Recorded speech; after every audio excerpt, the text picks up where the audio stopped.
बुलढाण्यात स्थानिक गुन्हे शाखेनं मोठी कारवाई करत शासन प्रतिबंधित गुटखा आणि सुगंधित पान मसाल्याची वाहतूक उघडकीस आणली आहे। या कारवाईत वाहनासह एकूण 5,78,900 रुपयांचा मुद्देमाल जप्त करण्यात आला आहे। गुप्त माहितीच्या आधारे स्थानिक गुन्हे शाखेच्या पथकानं बुलढाणा ग्रामीण हद्दीतील देऊळघाट परिसरात सापळा रचला। यावेळी मारुती सुझुकी स्विफ्ट डिझायर या वाहनाची तपासणी केली असता यामध्ये शासन प्रतिबंधित गुटखा आणि सुगंधित पान मसाला आढळून आला।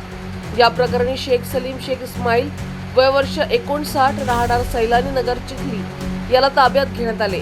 पोलिसांनी 3,28,900 रुपयांचा गुटखा व पान मसाला तसेच 2,50,000 रुपयांचे वाहन असा एकूण 5,78,900 रुपयांचा मुद्देमाल जप्त केला आहे। तर आरोपी विरुद्ध बुलढाणा ग्रामीण पोलीस ठाण्यात विविध कलमान्वये गुन्हा दाखल करण्यात आला असून पुढील तपास सुरू आहे।